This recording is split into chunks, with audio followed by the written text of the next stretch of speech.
सभी को प्रणाम। पिछले वीडियो में आपने सुना कि युवा श्यामाचरण शुक्ल जी ने परम पूज्य गुरुदेव से दूसरे दल के कार्यकर्ताओं की खामियों और चालाकियों की शिकायत की और कहा कि ऐसे लोगों को गायत्री परिवार से दूर ही रखा जाए। पूज्यवर ने उत्तर दिया कि गायत्री परिवार का काम समाज का काम है। इसमें प्रत्येक व्यक्ति को भाग लेने और सहयोग देने का अधिकार है। अगर किसी में कमी दिखती है तो उसका तिरस्कार करना उपाय नहीं है, बल्कि उन्हें प्रेम और सहानुभूति से जीतना ही उपाय है।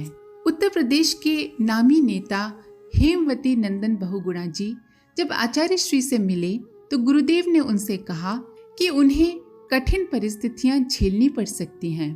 बद्रीनाथ मंदिर के जीर्णोद्धार की जिम्मेदारी बिरला परिवार को न सौंपकर बहुगुणा जी ने सरकार द्वारा जीर्णोद्धार करने का फैसला लिया, जिसका आम लोगों ने स्वागत किया। पर कांग्रेस का एक वर्ग उनसे नाराज हो गया कि उन्होंने उद्योगपति परिवार के मन की नहीं की। आइए इसी क्रम को आगे बढ़ाते हैं। बहुगुणा जी श्रीमती सतपथी से बोले कि बद्रीनाथ मंदिर के बारे में तय हो जाने के बाद उनकी लोकप्रियता अचानक बढ़ने लगी। इसलिए नहीं कि उन्होंने मंदिर का निजीकरण नहीं होने दिया, वह प्रसंग तो पीछे छूट गया। भगवान ने कुछ ऐसे काम करा दिए जिनका प्रगट में तो विशेष महत्व नहीं था, लेकिन उनके कारण प्रगतिशील और धर्मनिरपेक्ष छवि उभरने लगी। करीब 1.5 साल पहले गुरुदेव द्वारा कही गई कठिन चुनौती मिलने और उतार चढ़ाव आने की बात दिमाग से उतर गई। वह बात 28 अक्टूबर 1975 को याद आई, जब कांग्रेस आला कमान से निर्देश आया कि बहुगुणा जी मुख्यमंत्री पद से त्यागपत्र दे दें। उन्हें तत्काल अपने पद से हटना पड़ा। बहुगुणा जी ने बताया कि इस पद से हटने के बाद उन्हें कोई राजनीतिक जिम्मेदारी नहीं दी गई। उनके क्रियाकलापों पर नजर रखी जाने लगी। देश में जो हालात बन गए थे उनके बारे में कुछ नहीं कहा जा सकता था कि कब तक रहेंगे। मन में ये विश्वास तो था कि हालात बदलेंगे तो सही, पर कब बदलेंगे कुछ समझ नहीं आता था। सो वे अपने मूल निवास चले गए। अपने पैतृक गांव बघाड़ी में बहुगुणा जी हफ्तों रहते और लोगों के दुख दर्द में शरीक होते। इस गांव से हिमालय की नंदा देवी चोटी भी दिखाई देती। जब भी कभी एकांत मिलता तो नंदा देवी को निहारते रहते। गांव में रहते, बीच बीच में बाहर आते तो कभी कभी शांति कुंज चले जाते। आने जाने के दौरान उन्होंने गुरुदेव की लिखी पुस्तकें पढ़ी। श्रीमती सतपथी को ये वृतांत बताने के बाद बहुगुणा जी ने कहा कि आचार्य श्री धर्म को राजनीति से दूर रखने के हिमायती हैं।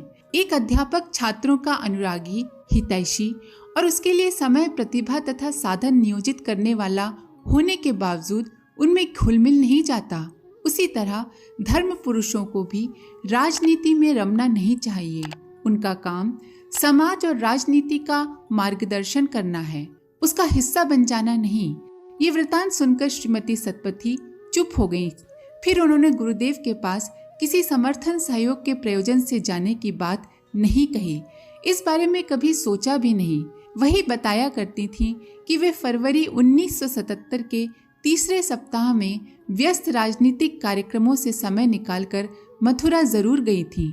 वहां अपने बारे में किसी को बताए बिना ही गायत्री तपोभूमि गई और मंदिर की सीढ़ियों पर 10 मिनट बैठकर प्रार्थना करती रही थी। आंध्र प्रदेश की राजधानी बंगलुरु से कुछ दूर कुंबलगुड्डू से आए रविवर्मन शांति कुंज परिसर में आते ही बिलख उठे। अपने गृह नगर से यहाँ पहुँचने तक उन्होंने अपने आप को संभाल रखा था और अब रहा नहीं जा सका। उन्होंने कार्यालय में कदम रखा और अपना परिचय देने के तुरंत बाद कहना शुरू किया कि मुझे गुरुदेव से मिलवा दीजिए। मेरा स्वास्थ्य बुरी तरह जर्जर हो रहा है। परिवार में 2 लड़कियां हैं, पत्नी है और बूढ़ी माँ है। डॉक्टरों ने मुझे जवाब दे दिया है, गुरुदेव ही मुझे बचा सकते हैं। कार्यालय में उपस्थित परिजनों ने कहा कि गुरुदेव से भेंट हो जाएगी, आप निश्चिंत रहें। इसके बाद उन्होंने रविवर्मन से उनकी समस्या पूछी। रविवर्मन की दोनों किडनियां खराब हो गई थी। डॉक्टरों ने सलाह दी थी कि एक किडनी निकलवाकर उसकी जगह नई प्रत्यारोपित करा लें। इसके लिए आर्थिक साधन चाहिए थे और उनसे भी बढ़कर ऐसे व्यक्ति की आवश्यकता थी जो कि किडनी दान कर सके। इसके लिए अपने संपर्क क्षेत्र में नजर दौड़ाते या अंग दान की व्यवस्था करने वाली एजेंसियों से संपर्क करना था। संपर्क शुरू किया ही था कि दक्षिण भारत के एक प्रसिद्ध संत के अनुयायियों ने उन्हें अपने गुरु की शरण में आने के लिए कहा। उन संत के बारे में कहा गया कि वे फूल की पंखुड़ी से भी ऑपरेशन कर सकते हैं और कई बार तो इसकी भी आवश्यकता नहीं पड़ती।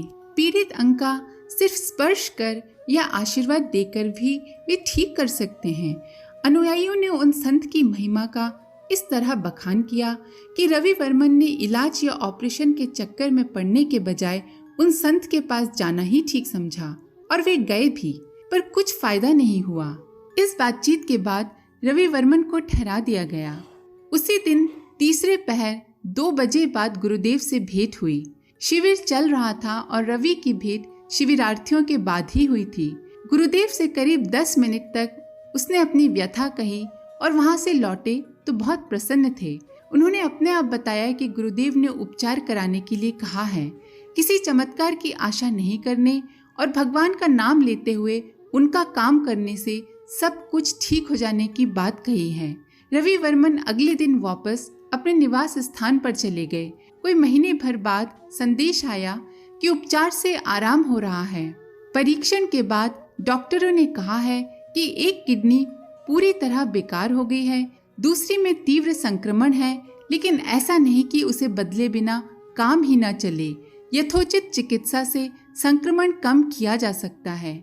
ये सूचना देते हुए रवि वर्मन ने एक बार फिर शांति कुंज आने की इच्छा जताई थी। जिन कार्यकर्ता से रवि वर्मन शांति कुंज आते ही मिले थे, उन्हें भी अलग से पत्र लिखा।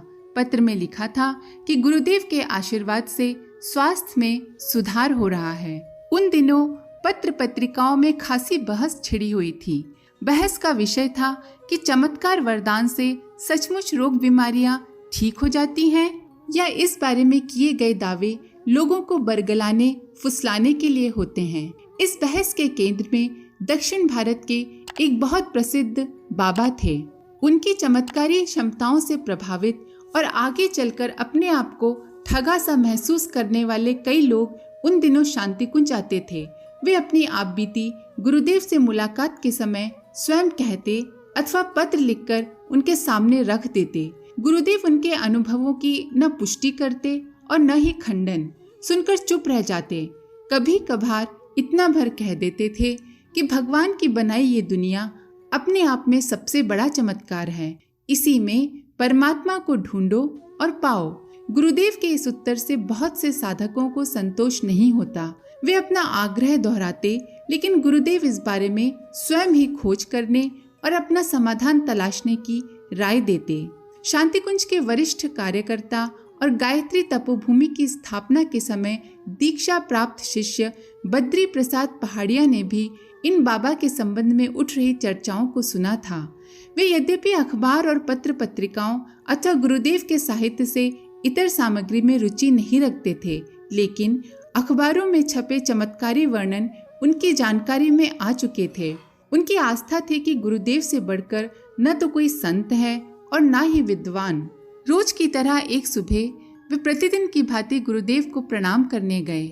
इस बार वे तय करके गए थे कि इन चमत्कारों के बारे में जरूर पूछेंगे। अगर इन चमत्कारों की महिमा है या इनसे अध्यात्म और साधना की महत्ता सिद्ध होती है, तो हम लोगों को यानी गायत्री परिवार के सदस्यों को, गुरुदेव के शिष्यों को चमत्कारिक अनुभव क्यों नहीं होते? ये जिज्ञासा मन में लेकर गए पहाड़िया जी ने गुरुदेव को प्रणाम किया और हमेशा की भांति एक तरफ खड़े हो गए। वे शांति कुंज की व्यवस्था में हाथ बटाते थे। उनके जिम्मे दैनंदिन आवश्यक सामग्रियों के प्रबंध का एक महत्वपूर्ण कार्य था। सुबह प्रणाम के समय वे दिन की योजनाओं के बारे में गुरुदेव को बताते। इस बार भी लगा कि एक तरफ खड़े हो जाने का उद्देश्य आज की दिनचर्या के बारे में बताना था, लेकिन वे कुछ पल चुपचाप खड़े रहे। कुछ क्षण इसी मुद्रा में खड़े रहकर उन संत का नाम लेकर गुरुदेव से कहा कि इन दिनों इन संत का बड़ा नाम हो रहा है। लोग उनकी सिद्ध अवस्था और चमत्कारों के दीवाने हुए जा रहे हैं। पहाड़िया जी जैसे ही चुप हुए, गुरुदेव ने पूछ लिया, तुम भी सिद्धियों के दीवाने हो गए हो क्या? पहाड़िया जी को इस प्रति प्रश्न की उम्मीद नहीं थी। वे सोच रहे थे कि गुरुदेव इस बारे में कुछ कहेंगे जो उन दिनों चल रही लहर को समझने में मदद करेगा, उनका समाधान होगा। गुरुदेव के कथन ने उनकी मनःस्थिति को जैसे उलट पुलट दिया।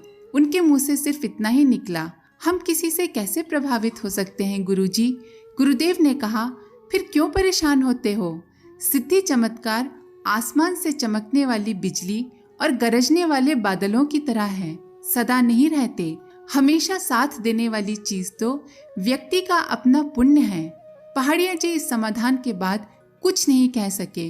उन्हें ग्लानि होने लगी कि गुरुदेव के सानिध्य में इतने वर्ष रहने के बावजूद वे ये क्यों नहीं समझ सके कि व्यक्ति के अपने कर्म ही प्रमुख हैं। कर्मों के परिणाम चमत्कार वरदान से बदले नहीं जा सकते। ये भाव कुछ गहराए इससे पहले ही गुरुदेव ने कहा, बहुत बार समय का प्रभाव और बाहरी परिस्थितियां मन को विचलित कर देती हैं।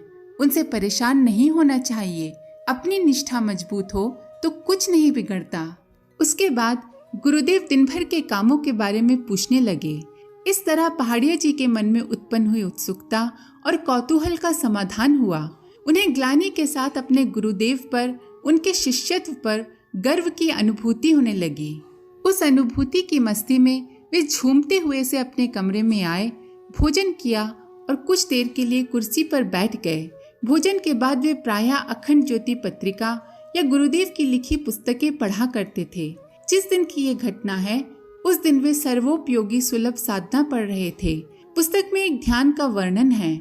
उस विधि में साधक अपने आप को भगवान की या अपने इष्ट देव की गोदी में बैठा अनुभव करता है। 8-10 माह के शिशु की भांति वह अपनी अभिभावक सत्ता के साथ बाल सुलभ क्रीडाएं करता और जिस गोद में बैठा होता है उसका लाड़ दुलार अनुभव करता है। पहाड़िया जी वो प्रकरण पढ़ ही रहे थे कि उन्हें अध्याय की पंक्तियों में एक विचित्र अनुभव होने लगा। सामने गुरुदेव की आकृति उभरने लगी। वह आकृति उभरती और फिर लुप्त हो जाती। उसके बाद उनका स्वयं का आपा दिखाई देता, फिर स्वयं की छवि लुप्त हो जाती और गुरुदेव का बिंब उभरता। ये क्रम 3-4 बार चला और अनुभव हुआ कि अपने सिर पर लंबे बाल उगाए हैं, शरीर पर धारण किया कुर्ता लंबा हो गया और चोंगे में बदल गया है। स्वयं को इस रूप में देखकर हैरानी हुई। फिर दिखाई दिया कि सामने गुरुदेव खड़े हैं और जैसे कह रहे हैं कि तुम हाथ से, पैर से या बालों से और चित्रों से भस्म प्रसाद निकालने को चमत्कार मानते हो? तुम्हारे इसी शरीर से भस्म प्रसाद के साथ रत्न आभूषण और सर्प बिच्छू भी प्रकट हो सकते हैं। ऐसा करना चाहोगे? दृश्य देखकर पहाड़िया जी डर से गए। फिर गुरुदेव को सामने देखकर तुरंत सहज भी हो गए। उन्होंने तपाक से कहा, नहीं गुरुदेव, अब मुझे कुछ नहीं चाहिए, कोई चमत्कार नहीं चाहिए। आज के लिए इतना ही। आप सभी का धन्यवाद। ओम शांति। हमारे YouTube चैनल को सब्सक्राइब करें और बेल आइकन को दबाकर ऑल पर क्लिक करें ताकि नोटिफिकेशंस आपको मिलती रहें।